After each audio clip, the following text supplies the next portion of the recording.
Education level different ہے، resources ان کے پاس، economic condition different ہوتی ہے. تو اللہ رب العزت نے بندوں پر مہربانی فرمائی، ایک مہینہ ایسا بھیج دیا کہ اس مہینے میں کوئی گڈ ایٹنگ ہیبٹس کو اپناتا ہے یا نہیں، وہ زبردستی ان کا پابند ہو جائے تاکہ اس کو فائدہ مل جائے. چنانچہ جو لوگ سارا سال خوب کھاتے ہیں، رمضان مبارک میں ان کے جسم میں سے کتنے ایسی چیزیں ہوتی ہیں جو ایکسیس ہوتی ہیں اور وہ ساری کی ساری جسم سے نکل رہی ہوتی ہیں. رمضان مبارک ان کے لیے صحت کا ضامن بن جاتا ہے، صحت کا ذریعہ بن جاتا ہے. چنانچہ مجھے ورجینیا میں امریکہ میں ایک عیسائی ملے، انجینئر تھے. تو کوئی بات ہوئی تو مجھے کہنے لگے کہ میں آج کل فاسٹنگ کر رہا ہوں. میں نے ان سے پوچھا بھائی کیا مطلب؟ کہنے لگا آپ لوگ نہیں ایک مہینہ کے لیے کیا کرتے؟ میں نے کہا. کہنے لگا اس میں میڈیکلی اتنے فائدے ہیں کہ میں نے ظاہری فائدوں کی خاطر اپنی زندگی کا معمول بنا لیا، ہر سال ایک مہینہ میں بھی روزے رکھتا ہوں. یعنی غیر مسلم جنہوں نے ابھی اسلام بھی قبول نہیں کیا، وہ بھی اسلامی تعلیمات کی حکمتوں کو مانتے ہیں اور بسا اوقات ان کو اپنا کے دنیاوی فائدے اٹھاتے ہیں. نبی علیہ الصلوۃ والسلام کم کھانے کے عادی تھے. چنانچہ نبی علیہ الصلوۃ والسلام کی مبارک زندگی میں 3 کنزیکٹیو دن ایسے نہیں آئے، پوری نبوت کی زندگی میں 3 کنزیکٹیو دن ایسے نہیں آئے کہ آپ نے تینوں دن پیٹ بھر کے کھانا کھایا. ایک دن کھایا تو دوسرے دن فاقہ، اگر 2 دن کھایا تو تیسرے دن فاقہ. سیدہ فاطمہ الزہرا رضی اللہ تعالیٰ عنہ اللہ رب العزت کے محبوب کی خدمت میں حاضر ہوتی ہے. محبوب دو عالم کی عادت مبارکہ تھی کہ آپ اٹھ کر ان کا استقبال فرماتے تھے اور ان کو اپنی جگہ پر بٹھاتے تھے. چنانچہ جب آپ نے ان کو بٹھایا تو انہوں نے اپنی چادر کے گانٹھ کھولی تو آدھی روٹی خشک سی اس میں بندھی ہوئی تھی. انہوں نے اس کو نبی اسلام کی خدمت میں تحفہ کے طور پر پیش کیا. ابا جان میں آپ کی خدمت میں ہدیہ اور تحفہ لے کر آئی. سیدنا علی رضی اللہ تعالیٰ عنہ آٹا لائے تھے، میں نے روٹیاں بنائی، ایک ایک روٹی سب کے حصے میں آئی، ایک میرے حصے میں بھی آئی. ابا جان جب میں وہ کھانے لگی تو میرے دل میں خیال آیا، فاطمہ تم تو کھا رہی ہو، پتہ نہیں تمہارے ابا حضور کو کھانے کو کچھ ملا کہ نہیں ملا. تو میں نے آدھی روٹی بچا لی، اب میں آپ کی خدمت میں تحفہ کے طور پر وہ پیش کرتی ہوں. نبی علیہ الصلوۃ والسلام نے وہ آدھی روٹی قبول فرمائی اور ٹکڑا اس کا لے کر اپنے منہ مبارک میں ڈالا اور فرمایا کہ میری بیٹی فاطمہ، قسم اس پروردگار کی جس کے قبضہ قدرت میں محمد صلی اللہ علیہ وسلم کی جان ہے، 3 دن گزر گئے تیرے والد کے منہ میں کوئی روٹی کا لقمہ نہیں گیا.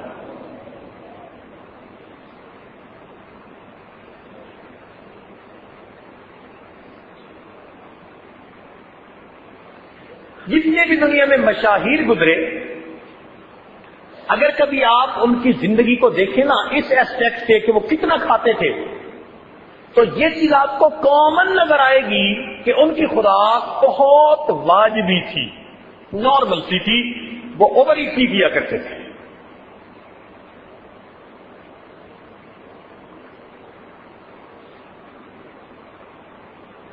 چنانچہ امام بخاری رحمۃ اللہ علیہ کو اللہ رب العزت نے ایسی ذہانت دی تھی کہ ان کو لاکھوں حدیثیں یاد تھی.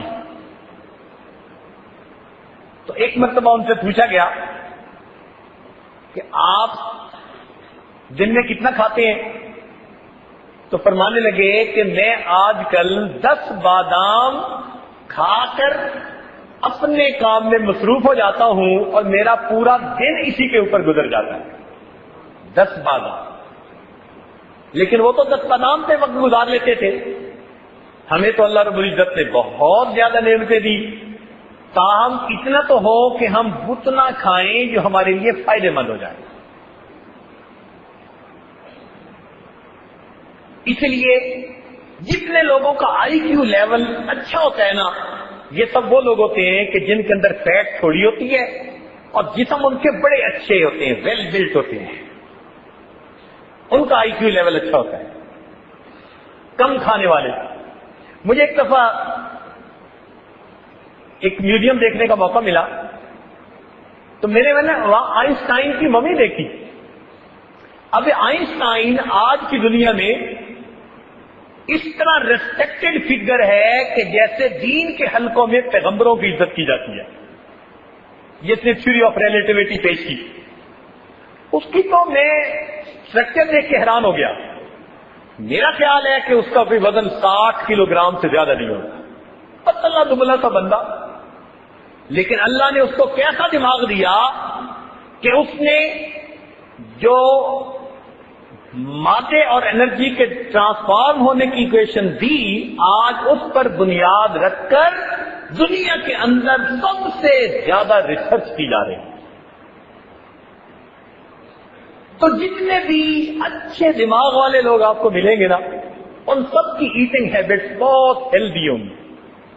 ہمارے نوجوانوں کو چاہیے کہ یہ بھی اچھی ایٹنگ ہیبٹس کو اپنائیں، اور رمضان مبارک کا مہینہ اپنی ہیبٹ کو کنٹرول کرنے کے لیے بہترین مہینہ ہے.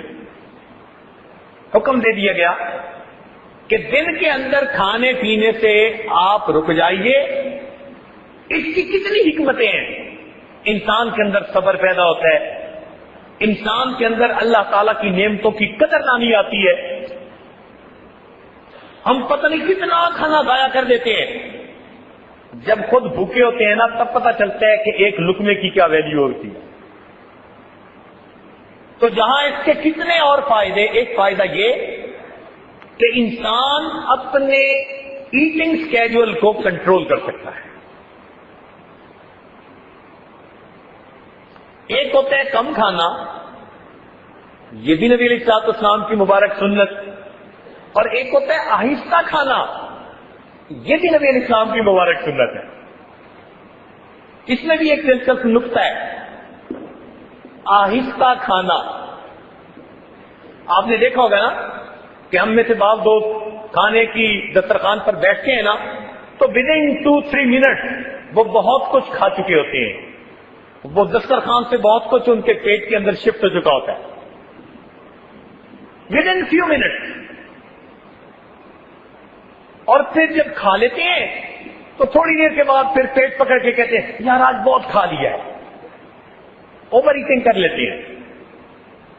اس میں ایک دلچسپ بات اور نقطہ جو فائدہ دے گا وہ یہ کہ مجھے ایک مرتبہ ایک مضمون پڑھنے کا موقع ملا جس کو ڈاکٹرز کی ایسوسی ایشن ہے کسی ملک کی، انہوں نے چھاپا تھا. پکی بات، انہوں نے لکھا تھا کہ جو بندہ اپنے وزن کو کم کرنا چاہے اس کو چاہیے کہ وہ آہستہ کھائے. اب اس کو پڑھ کر یہ بڑا حیران ہوا. بھائی اب تک تو کہتے تھے کہ جو وزن کم کرنا چاہے وہ ڈائٹنگ کرے. دو طرح کے لوگ ہوتے ہیں نا، کچھ ڈائٹنگ کرتے ہیں اس کے قائل ہوتے ہیں، اور کچھ ڈائی ایٹنگ کے قابل ہوتے ہیں. کچھ ڈائٹنگ کے قائل اور کچھ ڈائی ایٹنگ اس کے قائل ہوتے ہیں. تو ہم نے پہلی مرتبہ سنا کہ جناب آہستہ کھانے سے انسان کا وزن گھٹتا ہے. ہمارے لیے ایک نئی چیز تھی. ہم نے پورے لٹریچر کو پڑھا تو واقعی اس نے ایک عجیب بات لکھی ہوئی تھی. اس پہ لکھا ہوا یہ تھا کہ جب ہم کھاتے ہیں ہم نے کتنا کھایا یہ ڈیسیژن ہمارا دماغ کرتا ہے. اچھا دیکھیں ایک مثال سمجھیں کہ انسان کا سر بالکل سیدھا ہے یا جھکا ہوا ہے، اس کا ڈیسیژن آنکھیں نہیں کرتی. اس کا ڈیسیژن دماغ کرتا ہے. ہمارے کانوں میں ایک کینال ہے جس میں لیکوڈ ہوتا ہے اور وہ لیکوڈ اپنا لیول مینٹین کرتا ہے. اس لیول کا سگنل جب دماغ کو پہنچتا ہے تو دماغ سمجھ لیتا ہے کہ سر سیدھا ہے یا سر جھکا ہوا ہے. اسی طرح پیٹ بھرنے کا ڈیسیژن ہمارا دماغ لیتا ہے. وہ دو طرح سے لیتا ہے. ایک تو انسان کے پیٹ کے اوپر جلد جو ہے نا اس کے اندر ٹرانسڈیوسر لگے ہوئے ہیں, پک اپ لگی ہوئی ہے. جب انسان کھاتا ہے اور اسٹومک ذرا پھیلتا ہے تو الانگیشن ہوتی ہے. تو جو پک اپ لگے ہوئے ہیں وہ الانگیٹ ہونے سے اندازہ لگا لیتے ہیں کہ اندر کتنی خوراک چلی گئی. مگر یہ سلو ایکٹنگ ٹرانسڈیوسر ہے. یہ اپنے سگنل کو بنا کر دماغ تک پہنچانے میں 7 منٹ سے لے کے 10 منٹ تک لے سکتے ہیں. 7 منٹ تقریباً ان کو چاہیے.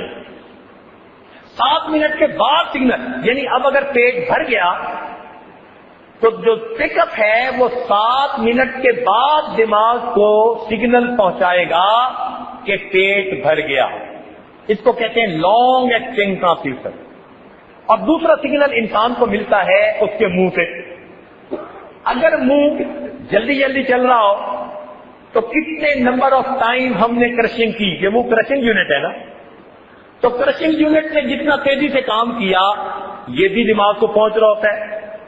ان دو سگنلز کو سامنے رکھ کر انسان کا دماغ ڈیسیژن لیتا ہے کہ میں نے کتنا کھا لیا.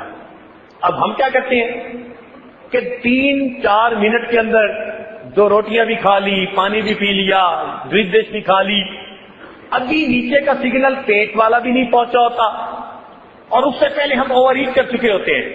لہذا جب اصل سگنل پہنچتا ہے تب ہم ریئلائز کرتے ہیں یار آج تو ہم نے واقعی بہت زیادہ کھا لیا ہے. اس کی ایک پروف ہے. دیکھیے آپ ابھی کھانا کھا رہے ہیں, فرض کرو آپ نے آدھی روٹی کھائی, آدھی روٹی کھا کے کوئی فون آ گیا ضروری, باہر ملک سے کال تھی, انٹرنیشنل کال تھی, آپ سننے کے لیے چلے گئے. اگر آپ 5-7 منٹ فون سنتے رہے تو واپس آئیں گے نا تو آپ کی بھوک مٹ چکی ہوگی.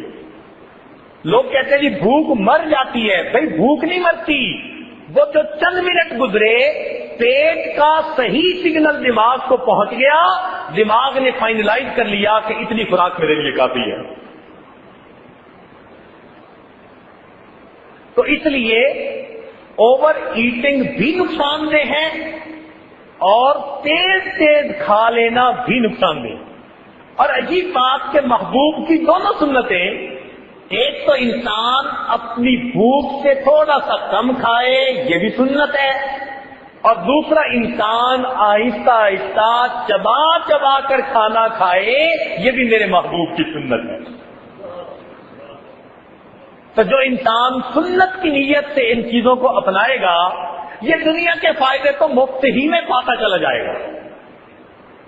یہ تو مفت میں فائدے ملتے چلے جائیں گے اس کو. تو رمضان مبارک میں دن میں روزہ رکھنے کا مقصد کیا ہوتا ہے کہ ہمارے بدن میں ذرا خوراک کم ہو. اچھا جب کم ہوتی ہے تو کیا ہوتا ہے, جب بھی بدن میں معدے میں خوراک کم ہوگی اور بدن کو ضرورت ہے تو بدن کی جو فیٹ ہے نا اس کو اسی وقت شوگر میں کنورٹ کر کے بدن استعمال کرنا شروع کر دے گا. اسٹیرائڈز ہوتے ہیں جو بدن کے اندر جنریٹ ہو جاتے ہیں اور وہ انسان کے فیٹ کو شوگر بنا دیتے ہیں اور وہ انسان کے بدن میں پھر استعمال ہو رہی ہوتی ہے.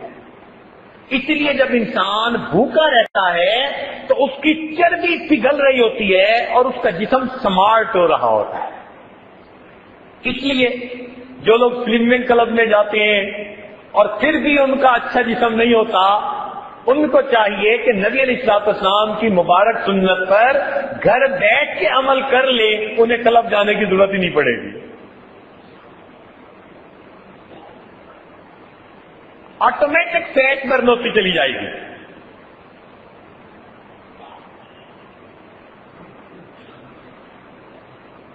تو ایک تو رمضان مبارک میں روزے رکھوائے گئے اور دوسرا رات کو تراویح کا حکم دیا گیا, اس میں بھی ہمارا فائدہ. اچھا، ذہن میں سوال پیدا ہوتا ہے کہ تراویح کا جسمانی فائدہ کیا؟ تراویح کا جسمانی فائدہ کیا؟ روحانی فائدے تو ہیں ہی صحیح۔ اس آیت نے عرض کیا نا شروع میں کہ آج روزے کے جسمانی فائدے کیا ہیں، اس ٹاپک کو تھوڑا کھولا جائے گا۔ تو سوال پیدا ہوتا ہے کہ جی تراویح کے جسمانی فائدے کیا ہوئے؟ تو بھائی نماز کے روحانی فائدے تو بے شمار ہیں، جسمانی فائدے بھی ہیں۔ یہ ایکسرسائز بھی تو ہے نا۔ پہلے کہا جاتا تھا ڈاکٹروں کی طرف سے کہ جی آپ ہفتے میں 4 دن کم از کم برسک واک کیا کریں، بلکہ 10 سال پہلے کہتے تھے جاگنگ کیا کریں، یہ بھاگا کریں۔ پھر ثابت ہوا کہ جو جاگنگ زیادہ کرتے ہیں تو بڑھاپے میں ان کے پاؤں کی جو ہڈیاں ہوتی ہیں وہ پرابلم کرتی ہیں۔ اب ڈاکٹر آہستہ آہستہ آ گئے جی کہ برسک واک کہتے ہیں ذرا تیز چلنے کو، کہ جی یہ انسان کے لیے سب سے فائدہ مند۔ اور اللہ تعالیٰ کی شان دیکھیے کہ برسک واک، ذرا تیزی کے ساتھ چلنا، یہ بھی میرے محبوب صلی اللہ علیہ وسلم کی مبارک سنت ہے۔ حدیث پاک میں آتا ہے کہ اللہ تعالیٰ کے محبوب ایسے چلتے تھے جیسے اونچی جگہ سے کوئی نیچے کی طرف تیزی کے ساتھ اتر رہا ہوتا ہے۔ ذرا تیز چلنا یہ محبوب کی مبارک سنت ہے، اور آج دنیا نے دھکے کھا کھا کے بالآخر میرے محبوب کی سنت کو اپنا لیا دنیا کے فائدے کی خاطر۔ ہم کہتے ہیں جی برسک واک کرنا چاہیے، چلیں جی برسک واک کرتے ہیں۔ پھر اب انہوں نے کہا کہ یہ جو ہم دن میں 1 مرتبہ برسک واک کرتے ہیں نا، یہ بھی اتنی فائدے مند نہیں ہے، یہ دن میں کئی مرتبہ کرنی چاہیے۔ اب یہاں سوال پیدا ہوا کہ بندہ ہر وقت واک ہی کرتا رہے گا؟ انہوں نے کہا نہیں جی، تھوڑی سی ایکسرسائز کر لے جس سے کہ انسان کے ہارٹ بیٹ تھوڑا تیز ہو جائے، جو فلوئڈ انسان کے اندر بلڈ کی شکل میں بہ رہا ہے اس کی اماؤنٹ بڑھ جائے تاکہ پوری شریانوں کو یہ صاف کر دے۔ انہوں نے کہا جی چند مرتبہ ایکسرسائز کریں اگرچہ تھوڑی ہو۔ چنانچہ ہمارے ایک دوست جاپان میں گئے تو ایک جگہ ایک کمپنی کے ڈائریکٹر کی بورڈ آف ڈائریکٹر کی میٹنگ تھی۔ وہ کہنے لگے کہ اس 8-10 گھنٹے کی میٹنگ کے دوران وہ 1-1.5 گھنٹہ کے لیے میٹنگ کرتے اور پھر کھڑے ہو جاتے اور اپنی کرسی کے ساتھ ہی کوئی بازو ہلا رہا ہوتا، کوئی نیچے جا رہا ہوتا، کوئی تھوڑا آگے پیچھے ہو رہا ہوتا کرسی کے قریب ہی، اور وہاں کھڑے کھڑے تھوڑی ایسے ہاتھوں سے ایکسرسائز کر کے لائٹ ایکسرسائز پھر بیٹھ جاتے۔ اس میٹنگ کے دوران انہوں نے 3 مرتبہ بریک لے کر یہ ایکسرسائز کی۔ تو کہتے میں نے ان سے پوچھا کہ آپ یہ کیا کر رہے ہیں؟ وہ کہنے لگے جی ہمارے ڈاکٹر اس نتیجے پر پہنچے کہ دن میں 1 مرتبہ ایکسرسائز کرنے کی بجائے چند مرتبہ لائٹ ایکسرسائز کر لی جائے تو اس کا فائدہ زیادہ ہوتا ہے۔ کہنے لگے میں نے دیکھا اللہ کے بندوں، یہ جو چند یعنی تھوڑی دیر کے بعد جو چند منٹ کی ایکسرسائز کرتے ہو، اگر اس کی بجائے تم دن میں 5 مرتبہ نماز ہی پڑھ لیا کرو تو آٹومیٹک ایکسرسائز ہو جائے گی۔ اب دیکھیے مومن کو یہ مفت کا فائدہ، وہ اللہ تعالیٰ کا حکم سمجھ کے عمل کر رہا ہے اور اس کا جسمانی فائدہ مفت کا، اس میں نماز پڑھنے سے اس کو فائدہ مل رہا ہے۔ کوئی ان پڑھ بندہ پہاڑ کی چوٹی میں رہتا ہے، اس کو کچھ نہیں پتا کہ میرا جسمانی فائدہ کیا، لیکن اگر وہ بھی پابندی سے نماز پڑھتا ہے تو نماز کی وجہ سے اس کو بھی فائدہ مل رہا ہے۔ ہمارے کئی نوجوان نماز کی پابندی نہیں کرتے، اس نماز کی وجہ سے دیکھیے کتنے فائدے پہنچ رہے ہیں۔ مجھے ایک مرتبہ ہم اسپیس میوزیم دیکھ رہے تھے، Smithsonian series of museum Washington میں، تو ہمیں ایک ڈاکٹر صاحب مل گئے، وہ بات چیت کرتے رہے، انہوں نے حلیہ دیکھا مسلمانوں والا، تو مجھے کہنے لگے کہ تمہیں پتہ ہے کہ جو زیادہ عبادت گزار ہوتے ہیں نا مسلمانوں میں، ان کے چہرے سے نور ہوتا ہے؟ میں نے کہا جی بالکل ہوتا ہے، صلحاء کا نور۔ کہنے لگے اس کی ایک ریزن ہے، انگلش میں بات کر رہا تھا۔ میں نے کہا جی کیا ریزن ہے؟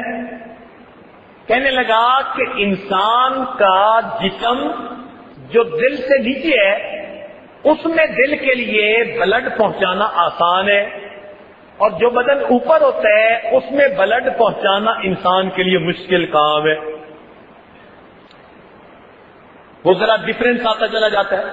اس لیے سر میں جتنا فلڈڈ بلڈ جانا چاہیے وہ نہیں جاتا.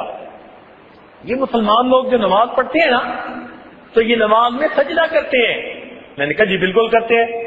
کہنے لگا سجدے میں ان کا سر چہرہ نیچے ہوتا ہے, ان کا دل اوپر ہوتا ہے. یہی ایک ایسی صورت ہے کہ جس میں فلڈڈ ہو کر بلڈ انسان کے چہرے اور اس کی پوری جلد کے اندر جا رہا ہوتا ہے. اور کہنے لگا اگر ذرا لمبا سجدہ کرو تو پورے چہرے کے اندر خون محسوس ہوتا ہے. میں نے کہا, کہنے لگے کہ یہ جو بلڈ کی سرکولیشن روز فلڈڈ چہرے پر ہو رہی ہوتی ہے یہ انسان کے چہرے کو تر و تازہ بنا دیتی ہے.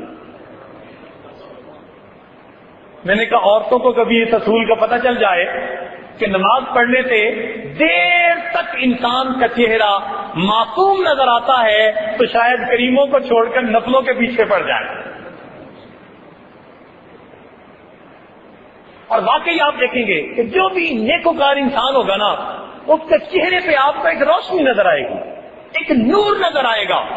واقعی روحانی اثر اپنی جگہ, مگر نماز کے جسمانی فائدے بھی تو ہیں نا. وہ جو بلڈڈ ان کو پہنچ رہا ہوتا ہے سجدوں میں وہ ان کے چہروں پہ بہار کی تازگی عطا فرما دیتا ہے. اچھا, اب نماز کے جسمانی فائدوں میں سے ایک فائدہ بتا کے ذرا اپنے ٹاپک کو مکمل کریں. ڈاکٹر اس بات پر متفق ہے کہ آدمی رات کو جب سوتا ہے صبح کے وقت اس کا شوگر لیول سب سے ڈاؤن ہوتا ہے. اسی لیے لیبارٹری میں کولیسٹرول چیک کروانا ہونا کہتے ہیں جی فاسٹنگ کر کے صبح کے وقت آئے بغیر کھائے, اس وقت شوگر لیول سب سے ڈاؤن ہوتا ہے. تو جب شوگر لیول انسان کا سب سے ڈاؤن ہے تو اللہ تعالیٰ نے فجر کی نماز کی کتنی رکعتیں بنائی؟ 4. اس لیے کہ لیول تو پہلے ہی ڈاؤن ہے, زیادہ لمبی ایکسرسائز کی ضرورت ہی نہیں. بھلے قرات کتنی لمبی کرو مگر ایکسرسائز کتنی ہے؟ 4 رکعت. 4 رکعت پہ کام سمٹ گیا. اب اس کے بعد ہم نے دوپہر میں کھانا کھایا اور ماشاءاللہ خوب پیٹ بھر کے کھایا. جب کھانا کھایا تو شوگر لیول اوپر چلا گیا. اب 4 رکعت نہیں, اب کتنی رکعت کر دی گئی؟ 12 رکعتیں بنا دی گئی کہ اب تمہیں زیادہ ایکسرسائز کی ضرورت ہے. ایکسرسائز کرو گے یہ تمہاری کنٹرول ہو جائے گی, تمہیں بہتری ہوگی, فائدہ مل جائے گا. اچھا, جب لیول کم ہو گیا تھا تو پھر اثر کی پھر کتنی رکعتیں بنا دی گئی؟ بھائی کیونکہ کم ہو گیا تھا نا, 4 آپشنل. بھائی اگر تم چاہو تو پڑھو ورنہ کوئی بات نہیں, تمہیں معاف کر دیں گے. اور جتنی میڈیکلی ہے وہ کتنی؟ 4 فرض اور 4 ان کے اوپر چھوڑ دیا گیا. لیکن ہو سکتا ہے کہ اس کے بعد کسی نے اثرانہ چائے پی ہو, کوکیز کھائی ہو, آئس کریم کھا لی ہو کہ جی بھوک لگ رہی ہے, تو پھر لیول ذرا ہائی ہو سکتا ہے. تو مغرب کی نماز کتنی بنا دی گئی؟ 4 رکعت نہیں, کتنی رکعت؟ 7 رکعت بنا دی گئی. اور عام طور پر مغرب کے بعد عشاء کا کھانا ہوتا ہے, تو مغرب کے بعد پھر ہم نے کھانا کھایا. اب جب ہیوی کھانا کھایا تو اب رکعتیں 7 نہیں, کتنی کر دی گئی؟ 17. اب یہاں پر ذہن میں آتا ہے کہ یا اللہ دوپہر میں تو 12 سے کام چل گیا تھا, اب 12 کیوں نہیں 17 کیوں؟ فرمایا اس لیے کہ دوپہر میں 12 رکعتوں کے بعد تم نے ابھی جاگنا تھا, کام کرنا تھا, اور شوگر لیول ڈاؤن ہونے کے چانسز تھے. اور اب تو جناب سونا ہے, لہذا 12 سے کام نہیں چلے گا. کتنی پڑھنی پڑے گی؟ 17 پڑھنی پڑے گی. اچھا جی چلو 17 سے کام چل گیا. اللہ تعالیٰ کی شان دیکھیے کہ رمضان مبارک میں تو بندہ صبح روزہ رکھتا ہے اور سارا دن بھوکا رہتا ہے, تو شام کے وقت جب افطاری ہوتی ہے تو پھر اس وقت خوب بھوک لگی ہوتی ہے. اکثر اوقات روزہ دار اس وقت اوور ایٹنگ کرتے ہیں. اس وقت ماشاءاللہ ملک شیک بھی پی لیا, تو جوس بھی پی لیا, تو کھانے بھی خوب کھا لیے, تو شوگر لیول جب دم ہائی چلا جاتا ہے. جب بہت زیادہ اوور ایٹنگ کر لی تو پروردگار عالم نے کیا فرما دیا کہ بھئی اب 17 رکعت سے بھی کام دوبارہ نہیں چلے گا، اب تمہیں 20 رکعت اور بھی ادا کرنی پڑے گی تاکہ تمہارے جسم کو صحیح فائدہ پہنچ جائے۔ ایک آدمی سفر میں نکلا ہے، اب سفر میں تو اس کی ایگزرشن ہوتی رہتی ہے، تو جب سفر میں ایگزرشن ہو ہی رہی ہے، پروردگار عالم نے فرمایا اچھا جو فرض تھے ہم نے وہ بھی آدھے کر دیے اور جو نفل تھے وہ تمہیں ویسے ہی معاف کر دیے، ایگزرشن تو تمہاری ویسے ہی ہو جاتی ہے۔ تو دیکھیے پروردگار عالم کتنے مہربان ہیں اپنے بندوں پر کہ عبادت بھی ایسی رکھی کہ جس کا بندوں ہی کو روحانی اور جسمانی فائدہ پہنچ رہا ہے۔ تو رمضان مبارک کا مہینہ آنے والا ہے، یہ ہمارے لیے فائدوں کا دروازہ کھولنے والا ہے، روحانی بھی اور جسمانی بھی۔ اب ہمیں اس کے لیے ابھی سے تیار ہونا چاہیے۔ حضرت مولانا دامت برکاتہم نے جو عنوان رکھا نا استقبال رمضان، پڑھ کے بڑا دل خوش ہوا۔ واقعی آج کا بندہ ایسا ہی ہے، جو بھی اچھا بندہ ہے نا وہ ہر چیز کو پلان کرتا ہے، کہتے ہیں نا ویل پلان ہاف ڈن۔ جس کام کو تم اچھا پلان کر لو گے سمجھ لو کہ آدھا کام ہو گیا۔ آج تو شادی کی بھی پلاننگ 1 سال پہلے سے کرنی شروع کرتے ہیں، بزنس کی پلاننگ بھی پہلے سے کرتے ہیں، پتہ نہیں کتنا عرصہ پلان کر کے پھر کوئی کام کرتے ہیں۔ تو بھائی ہمیں رمضان مبارک بھی پلان کرنا چاہیے کہ ہم نے کیسے کرنا ہے۔ اس کی پلاننگ کوئی ورزش کرنی نہیں ہے کہ بھائی اتنی دن بیٹھ کے روز نکالنی شروع کر دو۔ اس کی پلاننگ یہ ہے کہ آپ اپنی مصروفیات کو ابھی سے ایسے سکیجول کریں کہ رمضان المبارک میں اپنے آپ کو لائٹ رکھنے کی کوشش کریں۔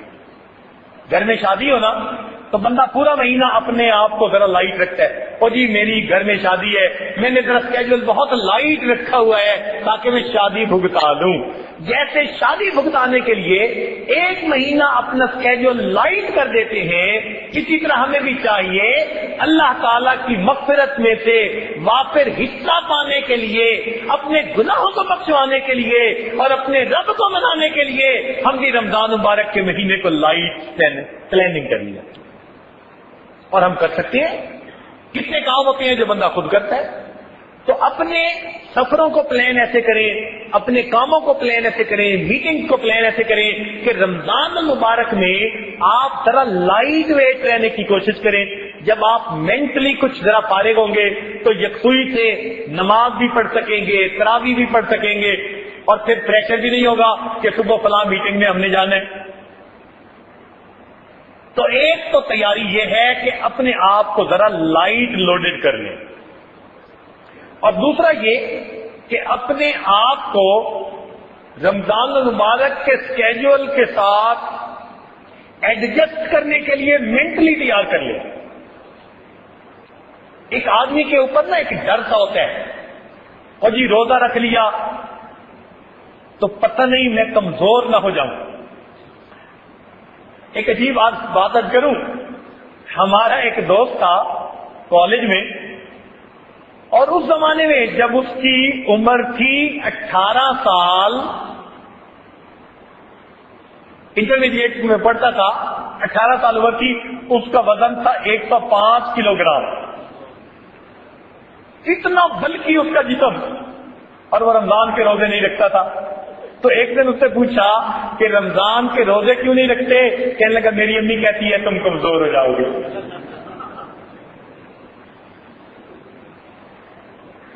تو اپنے مائنڈ کو پریپیئر کر لیجئے کہ 1 مہینہ اگر ہم نے کم بھی کھایا تو ہمیں کوئی فرق نہیں پڑے گا۔ کتنا کم بندہ کھا سکتا ہے ذرا سوچئے کہ ڈاکٹروں نے لکھا ہے جو انسان 3 کھجوریں کھا لے، جو انسان 3 کھجوریں کھا لے، اتنی کیلوریز مل جاتی ہیں 3 دن تک اس کو بھوک کی وجہ سے موت نہیں آ سکتی۔ 3 کھجوروں میں اتنی نیوٹریشن ہے، 3 کھجوروں میں اتنی نیوٹریشن ہے کہ اگر کوئی بندہ 3 کھجوریں کھائے 3 دن تک بھوک کی وجہ سے موت نہیں آ سکتی۔ تو جسم کی ریکوائرمنٹ اتنی تھوڑی اور ایٹنگ ہیبٹس ہماری بہت زیادہ۔ تو رمضان المبارک میں ہم کھائیں جتنا کھانے کے عادی ہو تھوڑا سا کم کھانے کی کوشش کریں. یہ نہ ہو کہ صبح کی نماز سے ہی کھٹے ڈکار آنے شروع ہو جائیں, یا ایسا نہ ہو کہ جی ہم کھائیں ہی نہ.